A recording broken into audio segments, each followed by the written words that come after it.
नमस्कार, मैं साकेत साहू। इस वीडियो के माध्यम से हम जानेंगे कि क्या अरावली पर्वत को नष्ट किया जा रहा है या ये एक भ्रम है। इससे पहले हम इन नेताओं की थोड़ा करतूतें जान लेते हैं। यदि हम कांग्रेस की बात करें तो तेलंगाना में कांग्रेस की सरकार है, उन्होंने वहाँ के जंगलों को कटवा दी।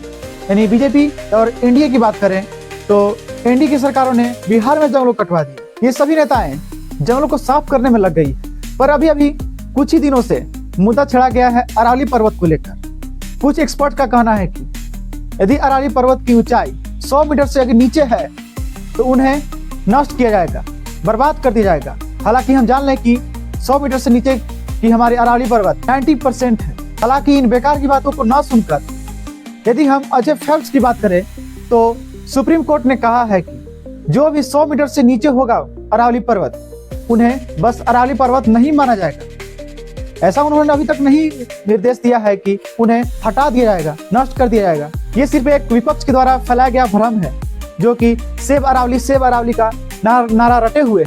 ये जो सेव अरावली का नारा इन्होंने दे रहे हैं, क्या इन्होंने कभी अपने घर के अंदर झांक कर देखा है कि जो इनके घर के अंदर मार्बल लगे हुए हैं वो 90% से अधिक पत्थर अरावली पर्वत को ही माइनिंग करके लाया जा रहा है और उनके घरों में मार्बल का उपयोग हो रहा है। पता नहीं इन लोगों को अरावली पर्वत पर इतना प्यार कैसे आने लगा। 100 मीटर से कम अरावली तो बहुत कम ही बचे हैं। ये तो पहले ही माइनिंग माफिया के द्वारा इन्हें खत्म कर दिया गया। जब सरकार इन पर नजर डाली है तो इन लोगों ने ही सेव अरावली का नारा लगा रहे हैं, प्रोटेस्ट कर रहे हैं। हालांकि देखा जाए तो ये हमारी अरावली पर्वत श्रृंखला लगभग 2.5 बिलियन साल पुरानी है।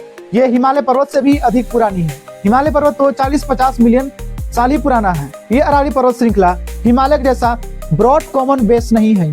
अरावली पर्वत श्रृंखला दूर होने के कारण पुलिस लोगों को लीगल प्रॉब्लम होती है, क्योंकि जब भी पुलिस इलीगल माइनर को पकड़ती है तो वे उल्टा से ही पुलिस से ही जवाब मांगते हैं कि आपके पास क्या सबूत है, ये अरावली पर्वत है। इस स्थिति में पुलिस क्या ही करे। अब ये दूर हो या पास हो, 100 मीटर से ऊपर जितने भी पर्वत श्रृंखला हैं सबको अरावली माना जाएगा, अन्यथा नहीं माना जाएगा छोटे पर्वत को जो 100 मीटर से नीचे हैं। और ये जो 100 मीटर मापने की दूरी है वो टॉप स्तर से नहीं, उसके बेस स्तर से लिया गया है, जो अंदर से 20 मीटर तक फैला हुआ है। और यदि एक पर्वत से दूसरे पर्वत के बीच यदि 500 मीटर की रेंज हो तो वो भी रेंज अरावली पर्वत की ही रेंज मानी जाएगी। ये हमारे भारत के पर्यावरण मंत्री श्री भूपेंद्र यादव के द्वारा बोला गया है। इन सभी बातों को यदि 2 लाइन में बोला जाए तो कोई भी सरकार नहीं चाहती है कि हमारे सत्ता में होते हुए हमारे देश का विकास रुक जाए, ये हमारे देश का विनाश हो। कुछ और बात न कहकर हम एक बात जरूर कह सकते हैं कि कुछ पाने के लिए